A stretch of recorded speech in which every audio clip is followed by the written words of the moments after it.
నమస్తే. ఇప్పుడు మనము 10th class Hindi new text బుక్లో రెండో పాఠమైన మీరాకే పదిలో మొదటి పద్యాన్ని చూద్దాం.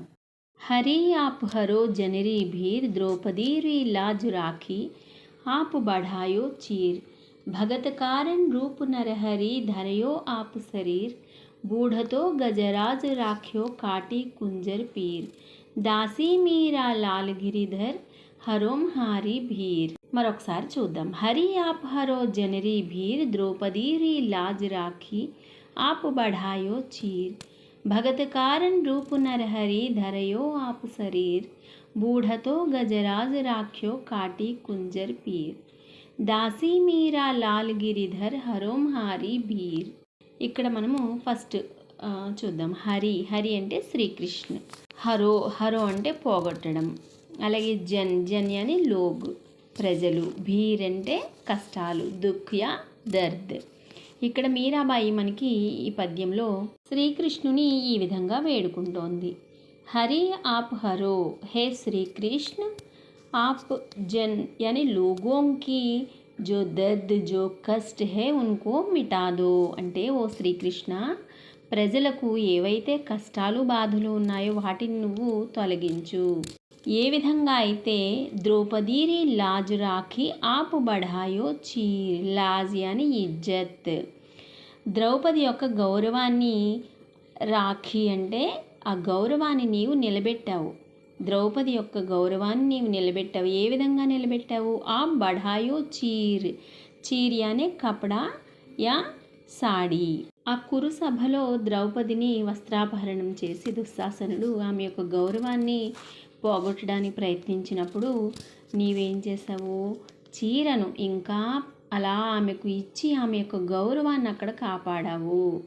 అలాగే నెక్స్ట్ లైన్, భగత్ కారణ్ రూప్ నరహరి ధరయో ఆప్ శరీర్. భగత్ यानी भक्त, भक्तों के कारण आप नरहरि के रूप धारण किया है.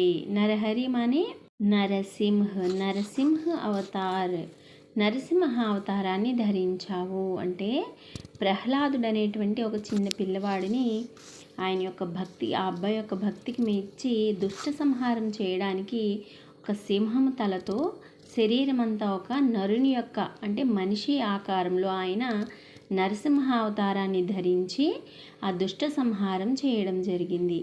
అంటే నీవు ఆ శరీరాన్ని ధరయో యానీ ధారణ్ కియా హై, శరీర్ యానీ శరీర్, आप నరహరి కా శరీర్ కా రూప ధారణ్ కియా హై. అంటే నరహరి అనేటువంటి శరీరాన్ని నీవు ధరించావు ఒక భక్తుని కారణంగా దుష్ట సంహారం చేయడం కోసం. అలాగే బూఢతో గజరాజ్ రాఖ్యో కాటి కుంజర్ పీర్. బూఢతో గజరాజ్, గజరాజ్ యానీ हाथियों का రాజా. हाथियों का రాజా కౌన్ హే? ఐరావత్. అంటే ఏనుగులన్నింటికీ కూడా రాజు ఐరావతము, అంటే ఇంద్రుని దగ్గర ఉండేటువంటి ఏనుగు అనమాట. సో ఈ ఐరావతము ఒకసారి ఏనుగులన్నీ కూడా మంచినీళ్ళు తాగడానికి కొలనుకు వెళ్ళినప్పుడు అవి అక్కడ హాహాకారాలు చేస్తూ ఆ కొలంలో నీళ్లు తాగుతుంటే ఆ కొలనంతా చిందరవందర చేసినప్పుడు అందులో ఉన్నటువంటి ఒక ముసలి ఈ గజరాజ్ ఏదైతే ఉందో ఐరావతం యొక్క కాలును పట్టుకుంది. అప్పుడు అది చాలా బాధతో ఆ మొసలితో యుద్ధం చేసింది. చాలా సంవత్సరాలు ఈ ఏనుగు ఐరావతము ఆ మొసలితో యుద్ధం చేసిందనమాట. అలా యుద్ధం చేసి ఆ మొసలేమో గజరాజుని విడవట్లేదు. ఈ ఏనుగు మాత్రం అలా పోరాడుతూనే ఉంది. కానీ ఆ నీటిలో ఉన్న కారణం చేత మొసలి దాని యొక్క బలాన్ని పెంచుకుంటోంది కానీ పట్టు విడవట్లేదు. ఏనుగు రోజు రోజుకి క్షీణించిపోతుంది దాని శక్తి. ఇంకా అంత బలమైనటువంటి ఆ గజరాజు ఐరావతము శక్తి క్షీణించిపోతుంటే అప్పుడేం చేసింది ఆ ఐరావతము? ఆ శ్రీ మహావిష్ణువుని వేడుకుంది, స్వామి నాకు ఇంక దిక్కు నీవే నన్ను కాపాడాలి అని. అప్పుడు ఆ ముసలి ఏనుగుని బూఢతో గజరాజ్ రాఖ్యో కాటి కుంజర్ పీర్, కుంజర్ యాని హాతి, కాటి కాట్నా యాని మారనా. ఎవరిని చంపారు శ్రీ మహావిష్ణువు వచ్చేప్పుడు? ఆ భక్తుడు ఎప్పుడైతే ఆ గజరాజు ఎప్పుడైతే ఆ శ్రీ మహావిష్ణువుని కోరుకుందో వెంటనే ఆ విష్ణుమూర్తి ఆ లక్ష్మీదేవితో ఉన్నా సరే ఆయన అలా వచ్చేసట. ఆ ఏనుగు యొక్క భక్తికి మెచ్చి ఏనుగును కాపాడడం కోసం వచ్చి ఆ యొక్క విష్ణు చక్రాన్ని వదిలి ఆ ముసలిని చంపి ఏనుగుని కాపాడారనమాట. అంటే భక్తుడు ఏదైనా బాధలో ఉన్నప్పుడు ఏదైనా కోరుకుంటే నువ్వు ఏదైనా చేస్తావు. ఆ విధంగా నువ్వు ఆ ముసలి ఏనుగును మొసలి బారి నుంచి నీవు కాపాడావు, మొసలిని చంపి. కాబట్టి దాసీ మీరా లాల్ గిరిధర్ హరోం హారి భీర్. నేను ఈ మీరాబాయి నీ యొక్క దాసి, నీ యొక్క పని మనిషిని, నేను ఒక దాసిని, నీకు సేవ చేసేటువంటి ఒక దాసిని. లాల్ గిరిధర్ అని శ్రీకృష్ణ, ఈ దాసి అయినటువంటి మీరాని హరోం హారి భీర్, మీరాని నీవు రక్షించాలి. హరో అని మిఠానా, నా యొక్క, ఇక్కడ మహారి అంటే ముझे, हमारी भीर यानी कष्ट, हमारे जो कष्ट है, जो दुख है, जो दर्द है उनको मिटा दो. ఈ దాసి యొక్క, ఈ మీరాబాయి యొక్క కష్టాలన్నీ కూడా నీవు తొలగించు, నన్ను కాపాడు, ప్రజలను కాపాడు. ఏ విధంగా అయితే ద్రౌపది యొక్క గౌరవాన్ని కాపాడావో, ఏ విధంగా అయితే భక్తుడైనటువంటి ప్రహ్లాదుణ్ణి రక్షించడానికి నువ్వు దుష్ట సంహారం చేశావో, ఏ విధంగా అయితే ముసలి బారి నుంచి గజరాజును కాపాడావో, ఆ విధంగా నాలో ఉండేటువంటి, అలాగే ప్రజలకు ఉండేటువంటి కష్టాలన్నీ తొలగించి మమ్మల్ని నీవు కాపాడు అని చెప్పి ఇక్కడ శ్రీకృష్ణుని మీరాబాయి వేడుకుంటోందన్నమాట. ఇప్పుడు మనము రెండవ పద్యం చూద్దాం. శ్యామ్ హానే చాకర్ రాఖోజీ, గిరిధారి లాలాం హానే చాకర్ రాఖోజీ. चाकर रहस्यों बाग लगास्यों, नितूट दर्शन पास्यों, बिंदरावन रे कुंज गली में गोविंद लीला गास्यों. चाकरी में दर्शन पास्यों, सुमरन पास्यों करची, भाव भगति जागीरी पास्यों, तीनों बातां सरसी. मोर मुगट पीतांबर सौहे गल वैजंती माला, विंदरावन में धेनु चरावे मोहन मुरली वाला. ऊंचा ऊंचा महल बनावे बिच बिच राखूं बारी, सांवरियारा दर्शन पास्यों पहर कुसुम्बी साड़ी. आधी रात प्रभु दर्शन दीजियो जमुना जीरे तीरा, మీరా రా ప్రభు గిరిధర్ నాగర్ హివడో గణో అధీరా. మరొకసారి పద్యాన్ని చూద్దాం. శ్యామ్ హానే చాకర్ రాఖోజీ, గిరిధారి లాలాం హానే చాకర్ రాఖోజీ. చాకర్ रहस्यों बाग लगास्यों, नित उठ दर्शन पास्यों, बिंदरावन रे कुंज गली में गोविंद लीला गास्यों. चाकरी में दर्शन पास्यों, सुमरन पास्यों खर्ची, भाव भगति जागीरी पास्यों, तीनों बाता सरसी. मोर मुगट पीतांबर सौहे गल वैजंती माला, बिंदरावन में धेनु चरावे मोहन मुरली वाला. ऊंचा ऊंचा महल बनावे बिच बिच राखूं बारी, सांवरियारा दर्शन पास्यों पहर कुसुम्बी साड़ी. आधी रात प्रभु दर्शन दीजियो जमुना जीरे तीरा, మీరా రా ప్రభు గిరిధర్ నాగర్ హివడో గణో అధీరా. ఇప్పుడు ఈ పద్యం యొక్క భావాన్ని చూద్దాం. శ్యామ్ హానే చాకర్ రాఖోజీ. ఇక్కడ మనకి శ్యామ్ అంటే ఎవరు? శ్రీకృష్ణ. హానే అని ముझे, చాకర్ అంటే నౌకర్. ముझे నౌకర్ కే రూప్ మే రఖ్ లీజియే, అంటే నన్ను ఒక నౌకరుగా నీవు పెట్టుకో శ్రీకృష్ణ, నేను నీకు నౌకరుగా ఉంటాను. గిరిధారి లాలాం హానే చాకర్ రాఖోజీ. మనకి రెండో లైన్లో కూడా మళ్ళీ అదే రిపీట్ చేయడం జరిగింది. గిరిధారి, గిరికో ధారణ కర్నే వాలా శ్రీకృష్ణ. గిరిధారి అన్న శ్రీకృష్ణే, శ్యామ్ అన్న శ్రీకృష్ణే. సో గిరిధారి ఓ శ్రీకృష్ణ. ఇక్కడ హానే అని ముझे, నన్ను మళ్ళీ ఒక నౌకరుగా పెట్టుకోమని చెప్పి మళ్ళీ రెండవ లైన్లో మళ్ళీ అదే రిపీట్ చేయడం జరిగింది. చాకర్ రహస్యోं बाग लगास्यों, नित उठ दर्शन पास्यों, बिंदरावन री कुंज गली में गोविंद लीला गास्यों. ఒకవేళ నీవు నన్ను చాకర్ అంటే ఎవరనుకున్నాం మనము? నౌకరు. ఒకవేళ నీవు నన్ను నౌకరుగా ఉంచుకున్నట్లయితే నీ కోసం నేను బాగ్ లగాస్యూం, బాగ్కో లగా దేతి హూ అంటే ఏంటి? బాగ్ అంటే తోట, ఒక వనాన్ని నేను నీ కోసము పెంచుతాను. నితూటు దర్శన్ పాస్యం, ఆ విధంగా రోజు కూడా నీకు ఒక అందమైనటువంటి ఒక తోటను, పూల తోటను ఏర్పాటు చేసి, నిత్ యానే హర్దిన్ సదా, రోజు కూడా ఎల్లప్పుడూ కూడా నీకు ఉఠ్ దర్శన్ పాస్యం, ప్రతిరోజు లేచి నేను నీ దర్శనాన్ని నేను పాసకుంగి, పాస్యం యానే పాసకుంగి, దర్శన్ యానే దర్శన్, నేను రోజు పొద్దున్నే లేచి నీ దర్శనాన్ని పొందగలుగుతాను ఆ విధంగానైనా. బిందరావన్ రీ కుంజ్ గలీ మే, బిందరావన్ అనే బృందావన్, బృందావనం యొక్క కుంజ్ గలీ మే, కుంజి అనే తంగ్, గలియా అంటే వీధులు, ఇరుకైనటువంటి బృందావన వీధులు. ఆ వీధులలో నేనేం చేస్తాను, గోవింద్ లీలా గాస్యం, గోవింద్కి లీలా గా సకుంగి, నేను ఈ చిన్ని చిన్ని ఇరుకైనటువంటి బృందావన వీధులలో నేను నీ యొక్క కీర్తనలను, నీ యొక్క లీలలను పాడగలుగుతాను.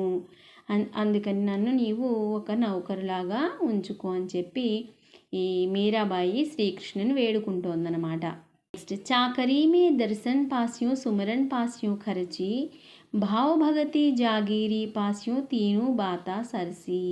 ఇక్కడ మనకి 2 లైన్లలోనూ ఈమె ఏం చెప్తున్నారు చూద్దాం.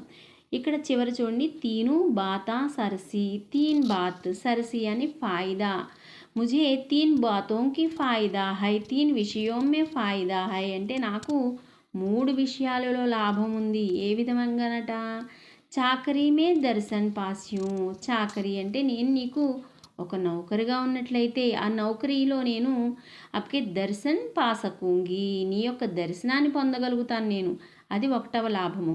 సుమరన్ పాస్యం ఖర్చి, ఖర్చి అంటే ఏ విధమైనటువంటి బాధ కష్టం అనేది లేకుండా అప్కా స్మరణ్ కర్ సకుంగి, నేను అంటే నీ గురించి ఎదురు చూడక్కర్లేదు, అప్పుడు నాకు ఏ విధమైనటువంటి కష్టము కలగదు, అప్పుడు ఎప్పుడు నీ దగ్గరే ఉండడం వల్ల నిన్ను ఎప్పుడూ స్మరించుకునేటువంటి ఆ లాభం ఉంటుంది నాకు అని చెప్పి అంటోందనమాట. ఇక 3వది, భావభగతి జాగీరీ పాస్యం, భక్తి అనేటువంటి ఆ భావంతో కూడినటువంటి జాగీరి, జాగీరి అంటే చాలా ఎక్కువ, జాగీర్ అంటే ఏంటి, ఒక విశాలమైనటువంటి స్థలాన్ని మనము జాగీర్ అంటామన్నమాట. అంటే చాలా క్వాంటిటీ, చాలా పెద్దదనమాట. అంటే ఏంటి, ఈ భక్తి భావం ఎంత ఉంటుందంటే అది ఎంత ఉందో కూడా లెక్కగట్టలేనంతటువంటి ఆ భక్తి భావాన్ని నేను పాస్యం పాసకుంగి పొందగలుగుతాను. అంటే నీ వద్ద నేను నౌకరుగా పనిచేయడం వల్ల రోజు నీ దర్శనాన్ని పొందుతాను, ఎల్లప్పుడూ ఏ కష్టం లేకుండా నిన్ను స్మరించగలుగుతాను.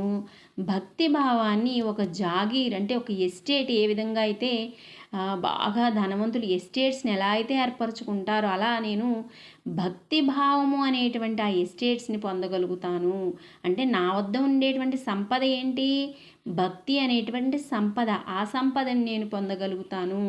ఈ విధంగా నాకు 3 లాభాలు ఉంటాయి నేను నీకు నౌకరుగా ఉన్నట్లయితే అని మీరాబాయి ఇక్కడ చెప్తోందన్నమాట. ఇక నెక్స్ట్, మోర్ ముగట్ పీతాంబర్ సౌహే గల్ వైజంతి మాల, బిందరావన్ మే ధేను చరావే మోహన్ మురళీవాలా. మోహన్ మురళీవాలా అంటే మురళీకో हाथ में रख कर मुरली गाना सुनाकर दूसरों को మోహిత్ కర్నేవాలా అంటే నీవు ఒక మురళిని ధరించి ఆ మృదువైనటువంటి అందమైనటువంటి ఆ మురళీ గానముతో ఇతరుల యొక్క మనసును మోహించేటువంటి ఓ శ్రీకృష్ణ. మోర్ ముగటు పీతాంబర్ సోహే, మోర్ అనే నెమలి, ముగట్ అంటే ఏంటి, ముక్కుటి కిరీటము, ఆ నెమలి పింఛాన్ని కిరీటముగా ధరించి పీతాంబర్ అని పీలే రంగు వాలే వస్త్ర అంటే పసుపు వస్త్రాలను ధరించినటువంటి ఓ శ్రీకృష్ణ. గల్ వైజంతి మాల, గలేమే వైజంతి మాలకు ధారణ కర్కే అంటే ఎల్లప్పుడూ కూడా అలా విచ్చుకున్నటువంటి అవి వాడిపోయినటువంటి సుగంధాన్ని ఇచ్చేటువంటి ఆ వైజంతి మాలను మెడలో ఎల్లప్పుడూ ధరించి బృందరావన్ మే ధేను చరావే అంటే ఆ బృందావనంలో, ధేను అంటే ఆవులు, ఆ బృందావనంలో ఆవులను మేపుతూ ఉంటావు. నువ్వు అక్కడ మురళీగానాన్ని వినిపిస్తూ అందరినీ మోహిస్తావు. అంటే అందరూ కూడా నీ యొక్క ఆ మురళీగానానికి మోహితులమవుతాము. అటువంటి అందమైన ఓ శ్రీకృష్ణ.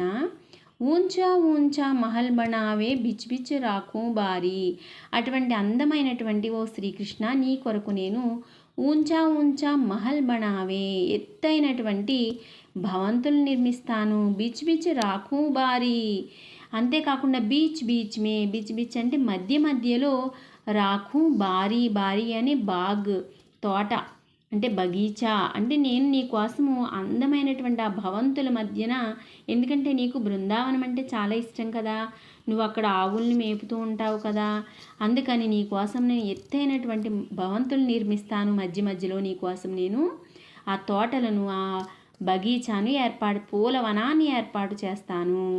సావరియారా దర్శన్ పాస్యు పహర్ కుసుంబి సాడి. సావరియా అనే సావలే రంగు వాలా, నీలి రంగులో ఉన్నటువంటి ఓ శ్రీకృష్ణ, ఆప్కా దర్శన్ పాసకుంగి, ఆ విధంగా నేను నీ దర్శనాన్ని నేను పొందుతాను. ఏ విధంగా పొందుతాను? పహర్ కుసుంబి సాడీ, కుసుంబి అనే కేసరియా రంగు వాలే సాడీ అంటే ఆరెంజ్ రంగులో ఉండేటువంటి కాషాయ వస్త్రాన్ని నేను పెహన్కర్ ఆప్కా దర్శన్ పాసకుంగి, నేను నీ యొక్క దర్శనాన్ని పొందగలుగుతాను అని చెప్పి ఇక్కడ అంటోందనమాట ఆవిడ. నెక్స్ట్, ఆधी रात प्रभु दर्शन दीजियो जमुना जीरे तीरा, మీరారా ప్రభు గిరిధర్ నాగర్ హివడో ఘణో అధీరా. ఆधी రాత్ ప్రభు దర్శన్, మరి ఇవన్నీ నేను ఒక నౌకరుగా ఉన్నట్లయితే నీ కోసం ఇన్ని చేస్తాను, ఇవన్నీ చేసి ఎల్లప్పుడూ నీ దర్శనాన్ని, నీ యొక్క ఆ స్మరణను చేసుకుంటూ ఉంటాను. ఆधी రాత్ ప్రభు దర్శన్, మరి నీ కోసం నేను ఇవన్నీ చేసి తెల్లవారే వరకు నీ కోసము వెయిట్ చేయలేను, నీ కోసం వేచి చూడలేను. అధీరా యాని వ్యాకుల్ హోనా అంటే నేను నా యొక్క మనసు నీ కోసము ఘణో, ఇక్కడ హివడో యానే హృదయ్, ఘణో అంటే బహుత్, చాలా వ్యాకులతతో ఉంది నా మనసు. ఎందుకని? నీ కోసం నేను ఇంతజార్ నహీ కర్ సకూంగి, నేను నీ కోసం ఎదురు చూడలేను. కాబట్టి ఆधी రాత్ ప్రభు దర్శన్ అంటే అర్ధరాత్రే నీ యొక్క దర్శనానికి వచ్చేస్తాను నేను. దీజ్యో జమునా జీరే తీరా, నేను ఇవన్నీ చేసి నేను ఒక కాషాయ వస్త్రాన్ని ధరించి నీకోసం అర్ధరాత్రే నీ దర్శనానికి వస్తాను. అప్పుడు నీవు జమునా జీరే తీరా, తీరా యాని కినారా, ఆ జమునా నది ఒడ్డున నాకు నీ దర్శనాన్ని కల్పించు. మీరారా ప్రభు గిరిధర్ నాగర్, ఓ మీరా ప్రభు, మీరాకే ప్రభు, గిరిధారి నాగర్ అని చతుర్ అంటే చాలా చతురతతో కూడినటువంటి ఓ గిరిధారి శ్రీకృష్ణ, నేను హివడో నా హృదయము, ఘణో అనే బహుత్, అధీరా వ్యాకుల్ అంటే నా యొక్క హృదయం చాలా వ్యాకులతతో ఉంది, అంటే నేను నీ కోసం ఎదురు చూసే పరిస్థితిలో లేను. కాబట్టి అర్ధరాత్రి ఎప్పుడైతే నేను నీ దగ్గరకు వస్తాను అప్పుడు నాకు ఆ జమునా నది ఒడ్డున నీ దర్శనాన్ని నాకు కల్పించు అని చెప్పి ఆ శ్రీకృష్ణుని మీరాబాయి మనకి పద్యంలో వేడుకోవడం మనము గమనించవచ్చు. ఇక మనం మరొక పాఠాన్ని వేరొక వీడియోలో నేర్చుకుందాం. ఈ వీడియో మీకు నచ్చినట్లయితే తప్పకుండా లైక్ చేయండి, కావలసిన వారికి షేర్ చేయండి, అలాగే సబ్స్క్రైబ్ చేసుకోండి. ధన్యవాదాలు.